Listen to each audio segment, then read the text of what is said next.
हम वाक और अभिव्यक्ति की स्वतंत्रता के बारे में भारतीय संविधान के अनुच्छेद 19 का पुरजोर समर्थन करते हैं। उदाहरणों, छवियां और संदर्भों सहित यह वीडियो केवल मनोरंजन, सूचना और शैक्षिक उद्देश्यों के लिए प्रदान किया गया है और चैनल किसी भी अवैध गतिविधियों को बढ़ावा या प्रोत्साहित नहीं करता है। हमारा मकसद समाज को जागृत करना है। जय हिंद दोस्तों, मैं आपका दोस्त तोफैस मुस्लिम। दोस्तों, एक कहावत है कि सच्चे का बोलबाला और झूठे का मुंह काला, लेकिन इसका दूसरा पहलू भी है।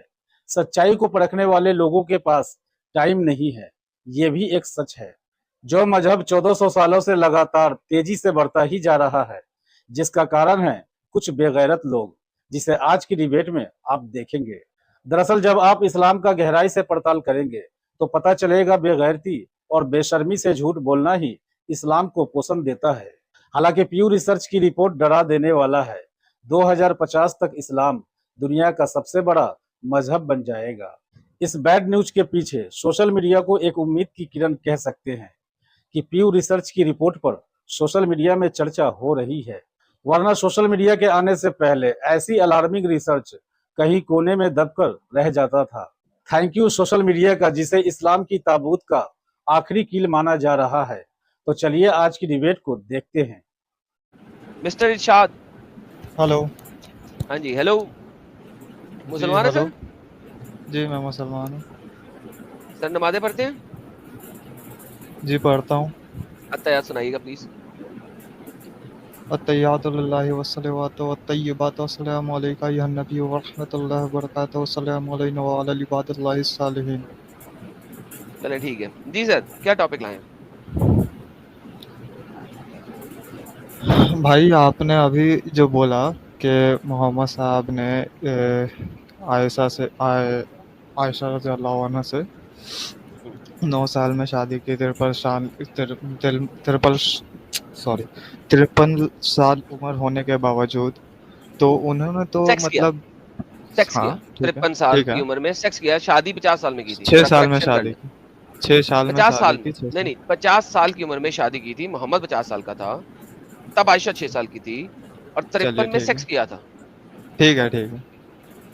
तो उन्होंने तो 11 शादी भी की थी, तो क्या आज मुस्लिम उम्मा 11 शादी करती है? सर असल में बात यह है कि मुस्लिम उम्मा 11 इसलिए नहीं करती क्योंकि इस्लामिक थियोलॉजी सुन्नियों की ये बोलती है कि 4 करनी है और मोहम्मद को 4 से ज्यादा की इजाजत थी। हाँ। लेकिन एज ऑफ मैरिज वो ये नहीं कहते कि सिर्फ मोहम्मद के पास थी ऐसी, ये कोई स्कॉलर नहीं कहता। जरा आप मुझे कोई ऐसा स्कॉलर जो कि बताए कि छोटी बच्ची के साथ शादी करना सिर्फ मोहम्मद के लिए अलाउ था और किसी के लिए अलाउड नहीं था। इस्लाम में तो ये भी कहा गया ना कि बालिग होने के बाद ही शादी किया जाता है। तो सर मुझे मतलब ये वाली हदीस दे दें जरा प्लीज। क्या? ये वाली हदीस दे दें। आपको नहीं पता? नहीं सर, ये हदीस है ही नहीं। अच्छा नहीं है। तो मतलब इस्लाम में शादी का क्या कॉन्सेप्ट है फिर आपके हिसाब से? सर आप दो दिन की बच्ची के साथ भी शादी कर सकते हो। ऐसा है? बिल्कुल। चलिए, अभी तो मेरे पास कोई है नहीं, मैं अभी फोन से आपसे जुड़ा हुआ हूँ। तो सर आपको मैं आपको बता रहा हूँ कि ये आपके मुल्लाओं ने आपको बेवकूफ बनाया। मैं आपको शरा से फिका से ये सब चीजें दिखा दूंगा। आपको मौलवियों ने झूठ बनाया हुआ है, कुरान, शरा, फिका सब चीजों से।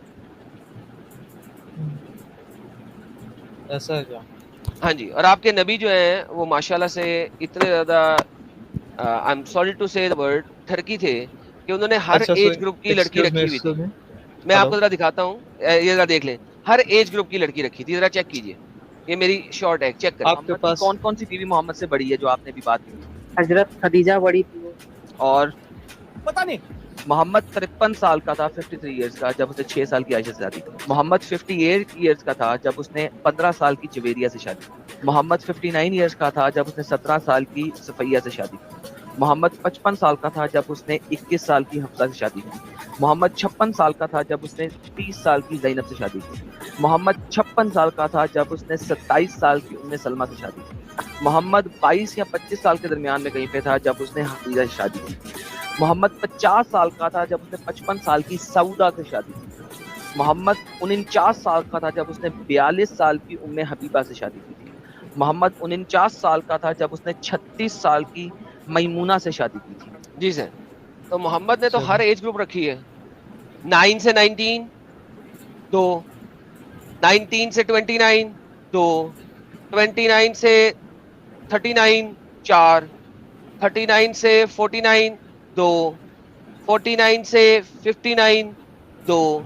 तो भाई साहब उसने तो हर एज ग्रुप रखा है यार, हर डेकेड की लड़कियां रखी हुई थी उसने। चलिए उसके जिस पीछे तो वक्त रीजन जॉन थी, सिविल मैं में इस जाना पे। है चला जाए। हेलो, जी जी मुझे बोलने देंगे? हेलो। बोले भाई। हाँ, तो मैं इस टॉपिक पे अभी नहीं जाना चाहता क्योंकि इसके बारे में मैंने ज़्यादा सर रिसर्च नहीं किया। आप ही लाए हैं भाई, चले कोई और टॉपिक बता हाँ, दें। तो वो मैंने बालेगन का जो कॉन्सेप्ट था वो मुझे पता था, इस वजह से मैं आ गया। सर वो भी चलिए कॉन्सेप्ट मैं पता उसके नहीं है बाद। सर, वो आपने किसी की बात सुनी सुनी सुनाई बात बोली है, नहीं, चले बात आप नहीं बताएं। सुनी थी मैंने मेरी गलती थी कि मतलब मैंने चैट जीपीटी वगैरह से पूछ लिया। चलिए मैं उसका ऑथेंटिक रिसोर्स से देख लूंगा एक बार। बिल्कुल सही। आपको क्यों लगता है कि इस्लामी एक ऐसा मजहब है जो मतलब दुनिया को खतरे में डाल रहा है? मैंने अभी आपको बता दिया सर, जो बच्चियों के साथ इतने क्या? बुरे तरीके से व्यवहार करे, उससे बुरा इस्लाम में मजहब तो क्या हो नहीं सकता है। होता है। वो तो ठीक है, चलिए। वैसे तो हिंदुइज्म में भी बहुत से जो भगवान है, उन्होंने जो राम है उन्होंने सीता से शादी की, वो भी कम उम्र में थी। चले ऐसा शिव ने करते हैं, पार्वती से शादी की, ऐसा वो भी करते कम हैं, उम्र में थी। आप और मैं यहाँ पे खड़े होके बोलते हैं, हर वो भगवान का अवतार या प्रॉफिट या आम आदमी जो हम्म। बड़ी उम्र का हो के छोटी उम्र की, बहुत छोटी उम्र की बच्ची के साथ शादी करे, सेक्स करे, वो एक बेगैरत है, सब पे चला जाएगा। बोल दे मेरे साथ। मैंने तो ये नहीं कहा कि मैं उनको बेगैरत कह रहा हूँ। सर देखिए, मैंने तो बस एग्जांपल दिया। बात ये है कि आपकी अब एग्जांपल्स गलत आप है ना। ऐसा मानते हैं, वो आपकी सोच है। मेरी सोच कुछ और हो सकती है। अच्छा, आपकी सोच कुछ और हो सकती है। तो सर बात जी ये है कि जब आप ये बातें करते हैं ना, तो आपको जाके चैट जीपीटी से सोर्स मांगने चाहिए, क्योंकि जी। चैट मैं जीपीटी सिर्फ आर्टिकल्स पढ़ता है और मुसलमानों के दिए हुए आर्टिकल्स पढ़ता है। तो जब आप चलिए ठीक सोर्सेज है। पे पढ़ लेंगे तो मेरे पास आ जाएगा, मतलब पता लग जाएगा। आपने कोई आर्टिकल मतलब ऐसे पब्लिश नहीं किया क्या? क्यों सर आपके आर्टिकल्स मैं नहीं जब पढ़ता हो? आर्टिकल्स पब्लिश करता हूँ तो वहां पे रेफरेंसेस होते हैं, तो आप हाँ। जाके जरा पढ़ लीजिएगा, क्योंकि मुसलमानों के 90% आर्टिकल्स के जो रेफरेंसेस हैं वो झूठे हैं। मैंने कई दफा एक्सपोज किए, लाइव में एक्सपोज मतलब किए। वो हदीस से है ही नहीं, कुरान से है ही वो नहीं, ये वो बोलना हदीस चाहते हैं होती आप? नहीं है जो वो बोलते हैं हदीस उस लोकेशन पे, वो वाली हदीस होती नहीं। जब आप उस हदीस को तो सर्च करेंगे तो आपको वो नहीं, लफ्ज लिखे हुए नजर ही नहीं आएंगे जो उस आर्टिकल में लिखे हुए हैं। चलिए ठीक है, ये भी मैंने अब रिसर्च कर लेना है। बट मेरे आप सवाल का जवाब ने नहीं दिया, क्योंकि ये कॉन्सेप्ट जो है छोटी बच्चियों से शादी करने का वगैरह वगैरह, इससे साबित नहीं होता कि मतलब इस्लाम इसलिए बस खतरनाक है। और कोई नहीं, इस्लाम और भी बताइए बड़े आप, वजह से क्योंकि ये तो खतरनाक है, मगर ये तो दूसरे इंसानियत मौजूद के है। खिलाफ है। तो फिर स्लेवरी पे आ जाते हैं। इस्लाम कहता है लड़ाई करो आगे से भरकर और लड़कियों को हम्म, स्लेव बनाओ। ये तो सिलेबरी आपके तो नबी पहले ने से था। तो भाई पहले से तो भाई फिर मूर्ति पूजा भी थी। तो अगर मोहम्मद मूर्ति पूजा बंद कर सकता है, तो एक गंदा हम्म, काम स्लेवरी क्यों नहीं बंद कर सकता।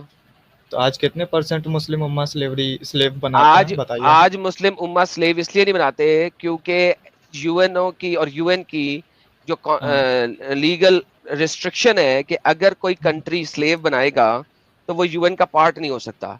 इसी वजह से 1976 या 78 में गूगल पे सर्च कर लेना, सबसे आखिर में सऊदी अरब से स्लेवरी खत्म हुई थी, क्योंकि सऊदी अरब ने जब यूएन का पार्ट बनना था तो उसको अपने मुल्क से स्लेवरी खत्म करनी पड़ी। आप गूगल करें when slavery, let me do it for you, या आप खुद भी कर सकते हैं, when hmm, slavery was abolished in Saudi Arabia.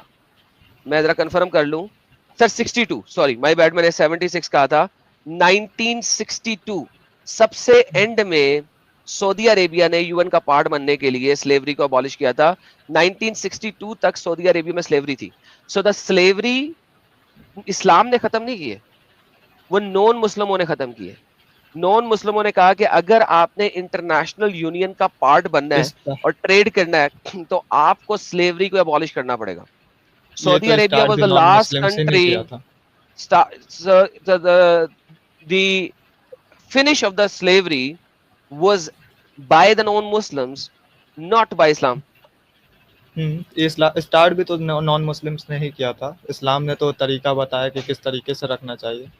इस्लाम ने बताया कि स्लेव को किस तरीके से स्लेव रखना है और उसके साथ सेक्स करना है। मैं आपको एक बात पूछता हूँ, आपकी ठीक है, बहन सिर्फ को अगर मैं आपके इलाके पे हमला करूं, अगर मैं आपके इलाके पे हमला करूं और आपकी बहन को स्लेव बनाऊं और उसको अच्छा खाना खिला के उसके साथ डेली सेक्स किया करूं, और फिर जब मैं थक जाऊं उसे सेक्स कर करके तो मैं उसको बेच दूं और फिर कोई और उससे सेक्स करे, और जब वो थक जाए आपकी बहन से सेक्स करके तो वो उसको बेच दे, किसी और को दे दे और वो भी उसे अच्छा खिलाए पिलाए और उसकी चलिए टांगे ठीक खोले है, रोज, क्या आपको ये बात मुनासिब लगती है सर? उसके लिए मैं जिंदा रहूंगा पहले, वो कब ले सर जाएगा? नहीं सर, जिंदा रहेंगे भी रहेंगे, क्योंकि औतास में आपके हाँ, नबी से लोगों ने आके पूछा कि या मोहम्मद, हम इन स्लेव लड़कियों के साथ सेक्स करते हुए झिझक रहे हैं क्योंकि इनके हस्बैंड्स, भाई नहीं हस्बैंड्स, वो भी कैद में हैं, वो देख सकते हैं। तो मोहम्मद ने कुरान की आयत दे दी, उसने कहा भाईजान स्लेव तुम पे जायज है, करो, कोई मसला नहीं है, इनकी डिवोर्स हो गई है। अच्छा कुरान ऐसा की क्या? आयत आई थी कि और कौन सा तमाम है? औरतें, मैं आपको दिखाता हूँ, ये देखें sunnah.com अवतास। नहीं, आप आयत का नाम बताइए, मैं खुद से मैं बाद देता में हूं कर भाई, लूंगा। हदीस में आयत दी हुई है, सबर सबर चलिए। करें। ये देखें, ये लिखा हुआ है, दी हदीस में रिपोर्टेड, सही मुस्लिम की हदीस है, तो captives on the day of Awtas who had their husbands, they were afraid to have sexual intercourse with them when this verse was revealed, and women already married except those whom your right hand possess। सूरह निसा की आयत number 24 है, वल मुहसिनाति मिनल निसाई इल्ला मा मलकत ईमानुकुम। ये एक minute, chapter English number वाला जरा देखो। 24 की आयत, चैप्टर नंबर 4 की आयत नंबर 24 है जी चैप्टर सर नंबर 4 की आयत 24, ओके, जी, नोट कर कि लें। तुम्हारे ऊपर तमाम औरतें जायज हैं जो ऑलरेडी मैरिड है, एक्सेप्ट दो जायज नहीं है जो शादीशुदा है, एक्सेप्ट जिनको तुमने कब्जे में ली गया, स्लेव बनाया, उनके हस्बैंड भी अगर हैं तो तुम्हारे लिए जायज है। एक्सेप्शन में आया ये, except Except those whom you those right who hand possess। तो औतास में आपके नबी ने ऐसे ही किया।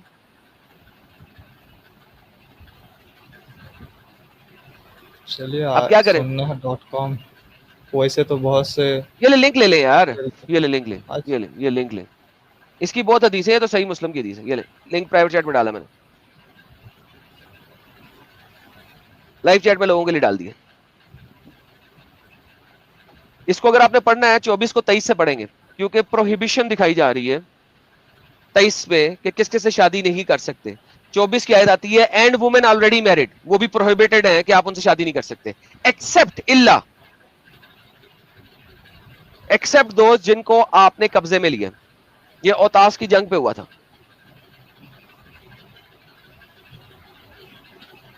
अच्छा, except those who।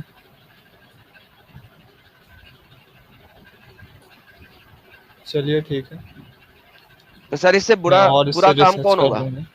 इससे बुरा नहीं, मजहब रिसर्च कौन कर सा होगा? लूंगा। इससे अच्छा, बुरा मजहब क्या होगा? इससे बुरा मजहब नहीं हो सकता, मतलब है ना। और क्या क्या, मतलब कुछ और भी बताइए इसके बारे में, ये तो यार सिर्फ मेरा आप मतलब है इसी कि अंदर ही घुसे साहिल जा साहब, रहे हैं, सिर्फ साहिल मोहम्मद के साहब वो बारे में चाहिए, रूह अफ़ज़ा चाहिए, हेलो। साहिल साहब रूह अफ़ज़ा चाहिए, क्योंकि मैं यहाँ पे बताता रहूंगा 2 घंटे, लेकिन रूह अफ़ज़ा चाहिए थोड़ी देर के लिए। क्या बोल रहे भाई ने गलत माना? भाई ने गलत माना, लेकिन कहते हैं इसके अलावा भी बताओ, मैं तो बताता रहूंगा 2 घंटे, लेकिन ये 2 चीजें इरशाद भाई, गलत, रूह अफ़ज़ा चाहिए मैंने माना नहीं ना अभी, मैं रिसर्च है। करूंगा नहीं इसके तो ये बाद तो आके, फिर गलत आप बात है मुझसे। ना। या तो उसको क्या? सही साबित करो या तो गलत मानो। तो मैं इस पे रिसर्च करूंगा ना, मैं सिर्फ आपके दिए हुए इस पे कैसे क्या रह रिसर्च सकता हूँ। करेंगे आप? सिर्फ मतलब एक डाउट किस बात पे है? क्या डाउट है मुझे, इस .com ही पर डाउट है। चलिए, तो आप क्या करेंगे इसके बारे में? ये जो sunnah.com है, मुझे लगता है ये किसी और ने आपको किस पे बनाया। डाउट नहीं है? किस .com पे डाउट नहीं है? चलिए, मैं आपसे बाद में आके बोलूंगा सर ना, जी, मैं किसी बाद .com में पे आके। डाउट कौन नहीं से है, वो आलिम को खोलते हैं। सुनते हैं आप? इरशाद भाई, कौन हेलो, से आलिम को सुनते हैं? मैं आलिम को नहीं सुनता, मैं डायरेक्ट पढ़ता हूँ। ओके, ओके, सही मुस्लिम की किताब है आपके पास? जी मेरे पास है। खोले, हाँ बोल लीजिए अभी। खोले किताब, अभी खोले। अभी रात हो रही है, मैं दूसरे रूम क्या में बैठा मतलब हूँ रात हो इसलिए। रही है? देखो ना, तो आप यार, जानबूझ के 2 नंबरी कर रहे हैं। ईमान का मसला है दो नंबर इरशाद भाई, आप इतना आप, लाइटली कैसे ले सकते हैं? ईमान का मसला है, लेकिन नहीं जा सकता अभी, मैं बता रहा हूँ ना इसलिए। मतलब आप, आपके लिए ईमान जो है वो ज्यादा ये नहीं है, क्या? अफजल नहीं है। मेरे लिए आपकी बातें ज्यादा अफजल नहीं है। तो अगर आपका इस्लाम सच्चा है, आपको तो फटक से हमारा जी। मुंह बंद कर देना चाहिए कि झूठो, ये तुम लोग इधर झूठी हदीसें बताते हैं, ये लो मेरे पास किताब है, ऐसी कोई हदीस नहीं है भाई। आपके लिए तो चलिए, झूठे ईमान जो है वो हल्का है एकदम। तो एक आप हैं बेहतरीन वैसे। मौका अल्लाह ने आपको दिया, अगर वो वाकई में है, कि मुर्तदों को झूठा साबित कर दे अभी लाइव में, और आप कह रहे हो जी। कि मैं नहीं जाऊंगा। मतलब आपने ना अल्लाह को इम्पोर्टेंस दी, ना अपने दीन को इम्पोर्टेंस दी, ना रसूल को इम्पोर्टेंस दी। अभी भाग के जाके आपको लेके आना चाहिए सही मुस्लिम। चलिए, जाओ लेके बहुत आओ। अच्छा आपने जोश दिलाया। मैं नहीं जा सकता, बोला ना। चलो, भाई का ईमान कमजोर है भाई। चलिए, कोई बात नहीं। आपकी ओके, जैसी सोच, अच्छा आप ऐसा अपनी करते सोच हैं तक जा इरशाद सकते भाई, हैं ना। ऐसा करते हैं, जी, बोलिए। अगर आपको ये हदीस जो भी बताई गई वो वैसे के वैसी मिली जैसे यहाँ बताया जा रहा है, फिर तो गलत मानेंगे ना इस्लाम को। हाँ, जैसा मैं देखूंगा तो मानूंगा। चले भाई, तो ऑनेस्ट है आदम साहब, चलो गलत मानूंगा बोल दिया ना, एटलीस्ट इतनी ऑनेस्टी तो है, तो let's give him okay, time. तो सर मैं इनको वो क्यों ना दिखा दूं अपना अच्छा, एक काम करते हैं ना बुक में से। यार, कुरान से ही बता देते हैं ना, कुरान तो है आपके पास। कुरान भी है तो कुरान भी साथ ही में रखा हुआ होगा ना। अच्छा, मतलब एप्लीकेशन कुरान कुरान में तो झोलझाल नहीं हो सकता ना। जी, उसमें नहीं हो सकता, लेकिन उसमें जो है थोड़ा समझना पड़ता है। हर चीज, हर आयत की उसमें सब तफसील के साथ पढ़ी जाती है। तो तफसील समझे? में ही अगर बता दिया जाए आपको तो आयत के साथ। तो तफसील में बताने का भी तरीका होता है। आप अगर अलग अंदाज से बताएंगे तो उसमें तो इंसान भटकेगा ना। नहीं सहल साहब, ये बिल्कुल भी सच्चा नहीं है, बिल्कुल भी सच्चा नहीं, हम्म, ये बिल्कुल भी सच्चा नहीं चलिए, है। अभी आपको तफसीर भी दिखा दें, कुरान की आयत भी दिखा दें, इसने जब मानना ही नहीं है तो तफसीर चलिए में भी यानी दिखाइए। अपनी मर्जी से है, तो फिर इसमें क्या किया जा सकता। कुरान की आयत झूठी नहीं, तफसीर अलग अलग हो सकती है, ये ओके, बोल रहा कुरान हूँ की मैं। आयत झूठी नहीं है। चले जी, कुरान की आयत पढ़ते हैं। कुरान कहता है, चैप्टर नंबर 23 सूरह अल मोमिनीन, मोमिनों की निशानियां देता है। आइए आप ही पढ़ें, क्या पहली निशानी है जी? कद अफला मोमिनीन, मोमिनीन फलाप आ गए। कौन से मोमिन? सर पढ़ें अगली आयत, पढ़े सर अरशाद साहब, जी, पढ़ें अगली आयत, सामने है। मुझे उर्दू आती है, अरबी नहीं आती। तो उर्दू पढ़ें। तो उर्दू में है क्या? अच्छा, सॉरी। वो जो अपनी नमाजियों और हाँ। मैं पढ़ देता हूँ, आपने तो 2 साल लगा लेने हैं। निकाल लिए गए अहले ईमान जो अपनी नमाजों में खुशू इख्तियार करते हैं और लगवा बातों से एराज करते हैं और ज़कात देते हैं और अपनी शर्म गाहों की हिफाजत करते हैं सवाए अपनी बीवियों के और लौंडियों के, तो ऐसे लोगों पे कोई मलामत नहीं। हाँ जी सर, ये तो मोमिनों की निशानियों में से निशानी है कि अपनी लौंडी के साथ सेक्स करते हैं। जी, तो लौंडियों में वो कहाँ आता है कि मतलब हस्बैंड सामने थे? ये वाली चीज तो नहीं है इधर। वो यहाँ पे आ गया हुआ है ना, चैप्टर नंबर 4 में। ये 23वां चैप्टर है, चैप्टर 4 में आ गया हुआ है 23-24 में कि ये देखें, चैप्टर 23 पढ़ते हैं, आयत नंबर 23 पढ़ते हैं जो आपको दिखाई थी। अल्लाह कहता है हराम कर देगी तुम पे ये तमाम औरतें वगैरह वगैरह, तुम्हारे बेटों की बीवियां, तुम्हारी सलब वो वगैरह कर दी। अगली आयत इसी के साथ चल रही है। और वो औरतें जो किसी और के निकाह में हैं सवाए इसके जो तुम्हारी मलकल यमीन बन जाए। हराम है वो सब औरतें, अपना भाई की बीवी वगैरह वगैरह, ये वो माँ बेटी हराम है शादी के लिए, और वो भी जी, हराम है जो किसी के निकाह में हो सवाए इसके जो तुम्हारी मलकल यमीन बन जाए। ये तो कुरान की आयत है। अब चलिए। कुरान की मैंने तो आयत बोला है, तब से ये आयत का डायरेक्ट ट्रांसलेशन है। अच्छा। ये आयत का डायरेक्ट ट्रांसलेशन है, तफसीर नहीं है। तफसीर में जाना है। और तो उस वक्त लौंडियों के लिए ये इसलिए रूल था क्योंकि वो लौंडियों के वहाँ पे जो थी तो माले गनीमत में वो आती थी। समझा? यहाँ पे अभी भी वो नहीं, माले क्लोज नहीं है गनीमत में कि आती नहीं थी, हस्बैंड। आपने माले गनीमत में बनाया उसको, क्योंकि अच्छा, आपने ठीक। लोंडी को कैप्चर किया। वो मैंने आपको कहा ठीक था है। कि मैं आपके घर ठीक पे है। हमला करूं, ठीक। आपकी बहन को पकड़ लूं, आपकी बीवी को पकड़ लूं, ठीक है, बहन को नहीं पकड़ता, बीवी को पकड़ता हूं, आपकी बीवी को पकड़ लूं और आपको एक कमरे में बंद किया हुआ है और दूसरे कमरे में से मैं आपकी बीवी को ले गया और उससे डिंगी डिंगी किया। मजा कर रहा हूं, आप दूसरे कमरे में बंद है, लिखा हुआ अरे है तो ना। इसमें कहाँ लिखा है यार? लिखा हुआ है इसमें कहाँ लिखा है? हस्बैंड का कहाँ लिखा जो है किसी इसमें? के निकाह में हो सिवाय इसके जो तुम्हारी मलकल यमीन बन जाए, यानी कि मलकल अरे यमीन अगर सिवाय किसी के उसके निकाह में है तो निकाह भी। में हाँ ये जी, किसी के निकाह अलग है और सिवाय वो लॉन्डियो वाला पार्ट अलग है इसमें। इरशाद अब पता है क्या बात है? देखिए भाई, बात ये होती है कि एक बंदा जब गधा होना तो वो तो ठीक है, लेकिन जब सामने देखी हुई चीज की उर्दू की भी स्टेटमेंट को मुझे एक्सप्लेन करना पड़े ना, तो इससे बड़ा बगैरती और बगैरत इंसान कोई नहीं हो सकता कि अरे मैं वो तो बता रहा औरतें हूँ जो किसी आपको। के निकाह में हो सिवाय इसके जो तुम्हारी मलकल यमीन बन जाए, यानी कि जो मलकल यमीन बन जाए वो किसी और के निकाह में भी हो तो भी आप उनके साथ कर सकते हो, ये लिखा हुआ। अरे यार बोल तो रहा हूँ ये वाला ऑलराइट, पार्ट अलग है, ये गेट लॉस्ट, गेट लॉस्ट, दोबारा मत जुड़ना बेगैरत इंसान।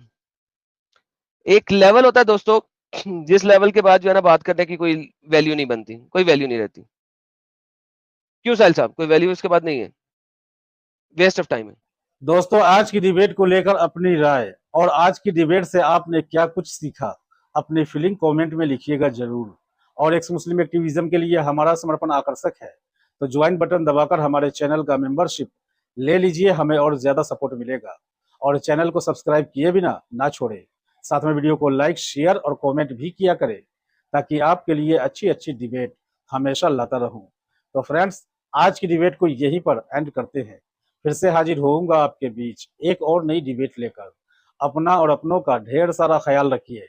इंसानियत जिंदाबाद, वंदे मातरम, भारत माता की जय।